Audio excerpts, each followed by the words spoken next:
എസ്തേർ 9-ാം അധ്യായം. യഹൂദരുടെ പ്രതികാരം. 12-ാം മാസമായ ആദാർ 13-ാം ദിവസം, രാജാവിൻ്റെ കൽപ്പനയും വിളംബരം നിർവഹിക്കപ്പെടേണ്ട ആ ദിവസം, യഹൂദരെ കീഴടക്കാമെന്ന് അവരുടെ ശത്രുക്കൾ പ്രതീക്ഷിച്ചിരുന്ന ആ ദിവസം, യഹൂദർ തങ്ങളുടെ ശത്രുക്കളുടെ മേൽ വിജയം നേടുന്ന ദിവസമായി മാറി. അഹസ്വേരോസിൻ്റെ എല്ലാ പ്രവിശ്യകളിലും തങ്ങളുടെ നഗരങ്ങളിൽ യഹൂദർ തങ്ങളുടെ നാശം ആഗ്രഹിച്ചിരുന്നവരെ വധിക്കാൻ ഒരുമിച്ച് കൂടി. ആർക്കും അവർക്കെതിരെ നിലകൊള്ളാൻ കഴിഞ്ഞില്ല. കാരണം അവരെക്കുറിച്ചുള്ള ഭയം അത്ര കണ്ട് എല്ലാ ജനതകളെയും ബാധിച്ചിരുന്നു. പ്രവിശ്യകളിലെ എല്ലാ പ്രഭുക്കന്മാരും ദേശാധിപതികളും നാടുവാഴികളും രാജസേവകന്മാരും യഹൂദരെ സഹായിച്ചു. കാരണം അവർ മൊർദെഖായിയെ ഭയന്നു. മൊർദെഖായി രാജാവിൻ്റെ ഭവനത്തിൽ ഉന്നതനായിരുന്നു. അവൻ്റെ കീർത്തി സകല പ്രവിശ്യകളിലും വ്യാപിച്ചു. അങ്ങനെ മൊർദെഖായി കൂടുതൽ ശക്തനായി തീർന്നു. യഹൂദർ തങ്ങളുടെ സകല ശത്രുക്കളെയും വാളിനിരയാക്കി നശിപ്പിച്ചു. തങ്ങളെ വെറുത്തിരുന്നവരോട് ഇഷ്ടമുള്ളതെല്ലാം അവർ ചെയ്തു. തലസ്ഥാനമായ സൂസായിൽ മാത്രം യഹൂദർ 500 പേരെ വധിച്ചു.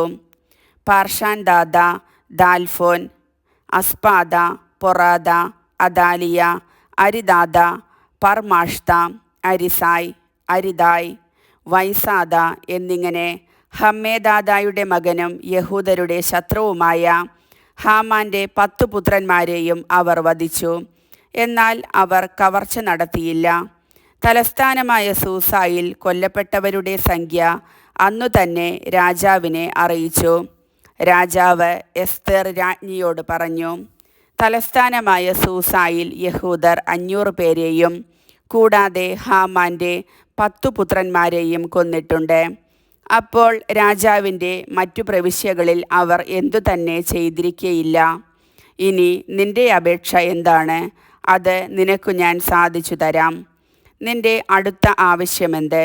അത് നിവർത്തിച്ചു തരാം. എസ്തേർ പറഞ്ഞു, രാജാവിന് ഇഷ്ടമെങ്കിൽ ഇന്നത്തെ വിളംബരമനുസരിച്ച് നാളെയും പ്രവർത്തിക്കാൻ സൂസായിലുള്ള യഹൂദരെ അനുവദിച്ചാലും ഹാമാൻ്റെ 10 പുത്രന്മാരെയും കഴിവിലേറ്റട്ടെ. അങ്ങനെ ചെയ്യുന്നതിന് രാജാവ് കൽപ്പന നൽകി.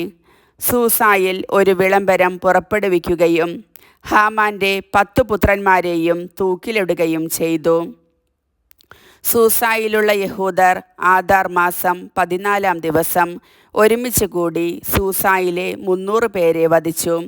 കവർച്ചയൊന്നും നടത്തിയില്ല. രാജാവിൻ്റെ പ്രവിശ്യകളിലുണ്ടായിരുന്ന യഹൂദരും തങ്ങളുടെ ജീവനെ രക്ഷിക്കാൻ ഒന്നിച്ചുകൂടി. ശത്രുഭീഷണിയിൽ നിന്ന് അവർ വിമോചനം നേടി. തങ്ങളെ വെറുത്തിരുന്ന 75,000 പേരെ അവർ കൊന്നു. പക്ഷേ അവർ കവർച്ച നടത്തിയില്ല.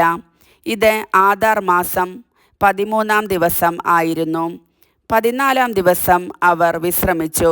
അത് ഉത്സവത്തിൻ്റെയും സന്തോഷത്തിൻ്റെയും ദിനമായിരുന്നു. എന്നാൽ സൂസായിലെ യഹൂദർ 13ഉം 14ഉം ദിവസങ്ങളിൽ ഒന്നിച്ചു കൂടുകയും 15-ാം ദിവസം വിശ്രമിച്ചുകൊണ്ട് അത് വിരുന്നിൻ്റെയും സന്തോഷത്തിൻ്റെയും ദിനമാക്കുകയും ചെയ്തു. ഇതുകൊണ്ടാണ് ചെറിയ പട്ടണങ്ങളിൽ വസിക്കുന്ന ഗ്രാമീണരായ യഹൂദർ ആദാർ മാസം 14-ാം ദിവസം സന്തോഷത്തിൻ്റെയും വിരുന്നിൻ്റെയും വിശ്രമത്തിൻ്റെയും സമ്മാനങ്ങൾ പരസ്പരം കൈമാറുന്നതിൻ്റെ ദിനമായി ആചരിക്കുന്നത്. പുരീം തിരുനാൾ. മൊർദെഖായി ഇതെല്ലാം രേഖപ്പെടുത്തി. അഹസ്വേരോസ് രാജാവിൻ്റെ സകല പ്രവിശ്യകളിലുമുള്ള സമീപസ്ഥരും വിദൂരസ്ഥരുമായ സകലർക്കും യഹൂദർക്കും എല്ലാ വർഷവും ആദാർ മാസം 14ഉം 15ഉം ദിവസങ്ങൾ ശത്രുക്കളിൽ നിന്നുള്ള മോചനത്തിൻ്റെ ദിനങ്ങളായും ആ മാസം ദുഃഖം സന്തോഷമായും വിലാപം വിശ്രമമായും തീർന്ന മാസമായും ആചരിക്കണമെന്ന് അവൻ എഴുതി. വിരുന്നിൻ്റെയും സന്തോഷത്തിൻ്റെയും ദിനങ്ങളായി പരസ്പരം സമ്മാനങ്ങളും ദരിദ്രർക്ക് ദാനങ്ങളും കൊടുക്കുന്ന ദിനങ്ങളായി അത് ആചരിക്കണമെന്നും അവൻ എഴുതി. അങ്ങനെ തങ്ങൾ ആരംഭിച്ചതുപോലെയും മൊർദെഖായി എഴുതിയതുപോലെയും യഹൂദർ ആചരിച്ചു തുടങ്ങി.